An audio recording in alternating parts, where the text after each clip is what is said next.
If you could sit and listen to Jesus teach, what would you do? Would you sit there and just be enthralled as He spoke? Would you disagree with Him? Would you have something you wanted Him to do?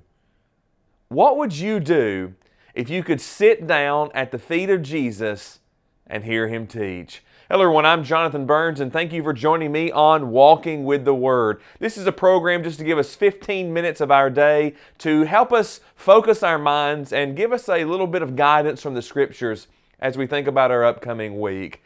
I want to remind you that you can be a big part of our program. You can be someone who helps us determine the topics of our program. Go to our website, www.twtv.org, and click on the Survey tab. And there you can take a survey that will help us determine what we will teach as in the subjects. And today is no different. We have a great subject today, one that I've been looking at for a couple of weeks and excited that we've made it to this point because it is a topic that hopefully will change the way you look at the world. Let's look at Jesus and His audience. You know, Jesus would speak to multitudes, and many times as church-going people, we want multitudes to come into our assemblies, and we want to have large crowds, and we want to have people there, and we want to have visitors there, and we want to have something that is great and showing a forward progress. As we think about our assemblies, we want what Jesus had. We want the multitudes. I want to share with you a couple of passages just in view of the number of times the word multitudes is used in the book of Matthew. Starting in Matthew 13:2, going all the way down to Matthew 27:4, the word multitude is used a large number of times inside of the book of Matthew. You know, in the books of Matthew, Mark, Luke, and John, we learn about the actions and movements and work of Jesus. And we're going to take this book, the book of Matthew, and we're going to use the word multitude and see the occasions where Jesus interacted with His multitudes. Though we won't look at every passage just shown to you on the screen, we will look at 4 different segments rather quickly to help us see Jesus and His audience. We'll see the great meal, the great faith, the great vision, and the great friend.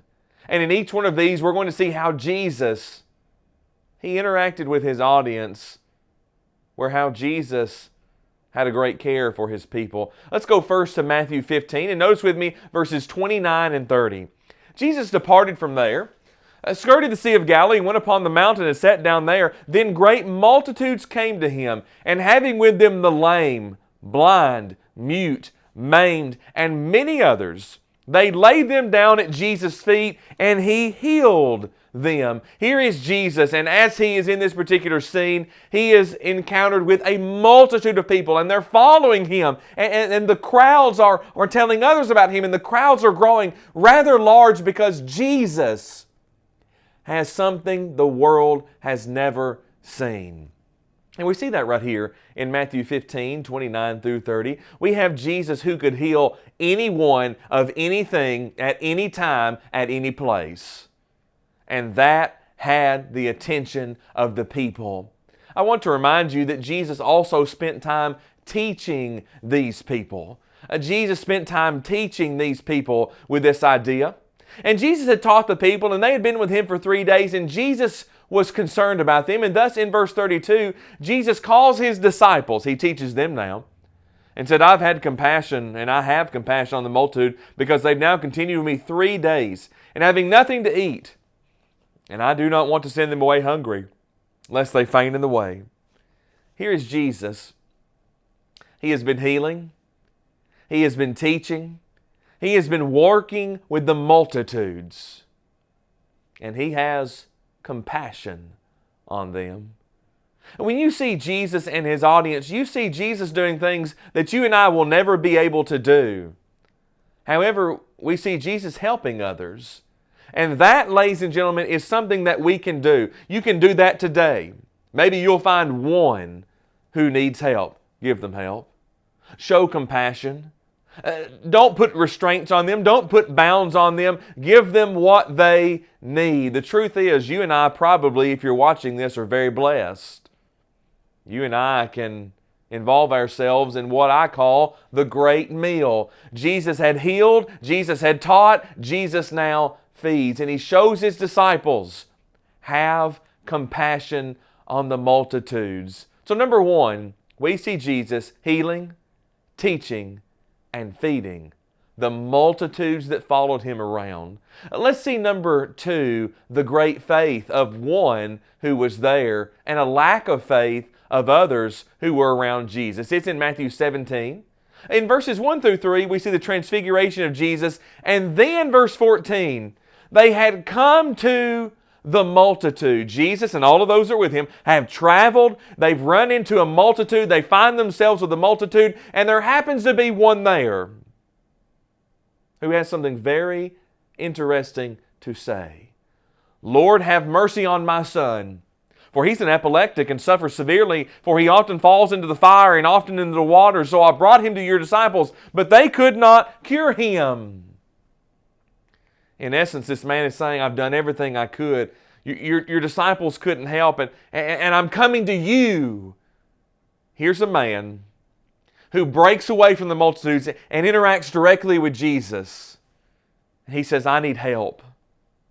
A father, ladies and gentlemen, a father, a mother should have the utmost care for their children. And here's a man who has care for his family. And this man steps out of the multitude. He reaches and contacts with Jesus, and he spends time begging for his child.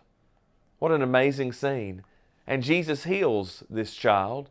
And Jesus also teaches His disciples the power of great faith. This man had faith. Jesus instilled faith in the multitudes. They knew if they came to Him, He could do something to help them. Which makes me think about this. Do people know we can help them? No, we can't heal them of their infirmities, but can we? Will we? Will we help? What an amazing scene to see. And number three, I want you to see a great vision. And I want you to go with me to Matthew chapter 20. Now as they went out of Jericho, a great multitude followed Him, and behold, two blind men sitting by the road. When they heard that Jesus was passing by, they cried out, saying, have mercy on us, O Lord, Son of David. Here is a multitude, and it's passing by. And there are two blind men. Blind men. They could not see Jesus coming by the way, but they heard. Boy, this is impressive to me. They didn't see Jesus coming by the way, but the multitudes passed information about Jesus. What a great thing. And they cry out, be merciful to us.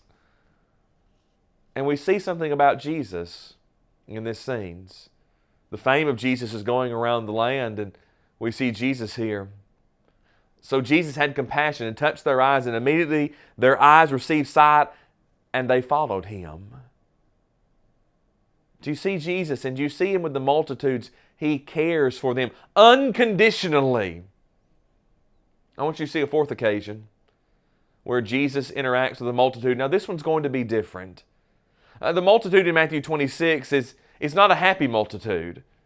A great revolt is taking place, and the leaders of the Jewish people, the leaders of Israel, are out to kill Jesus. So they get a mob together, a multitude. Let's see what happens. Notice Matthew 26:47. And while He was still speaking, behold, Judas, one of the 12, with a great multitude with swords and clubs, came from the chief priests and the elders of the people. There's a problem coming. There's a problem brewing. And Jesus is the one that's going to face this problem. But Jesus does something here that's incredible. Judas has betrayed Jesus. Notice Matthew 26:50. But Jesus said to him, friend, why have you come? But they came and laid hands on Jesus and took Him. No one probably noticed it in the moment, but Jesus called Judas His friend. Judas wasn't acting like the friend of Jesus. But Judas found out that Jesus called him His friend. Jesus did this before the multitude. Though this was an angry multitude, Jesus cared. I want to show you something, and it's something I think we need to pay attention to. In Matthew 15, there was a great meal. Jesus, He healed them, He cared for them, He fed them, He taught them. In Matthew 17, there was this man who had great faith. You can heal my son. I'm bringing him to you. In Matthew 20, there were two men who did not have their sight, but they heard of Jesus and knew He could, and they begged for mercy. In Matthew 26, there was a friend who wasn't acting like a friend. But yet Jesus, before the multitude, treated him like a friend. Do you see Jesus and His audience? It's amazing to me. These four areas, to me, are very powerful. And I want to leave you with one question today. It's one that I think we need to pay attention to. What would it look like if we treated the multitudes as Jesus did? If we acted like Him, if we spoke like Him, if we were more like Him? I think it would make a difference, don't you? I think it would change the way our world looks. And that's something you and I can take today, because we can take God's Word and we can walk with it every day of our lives.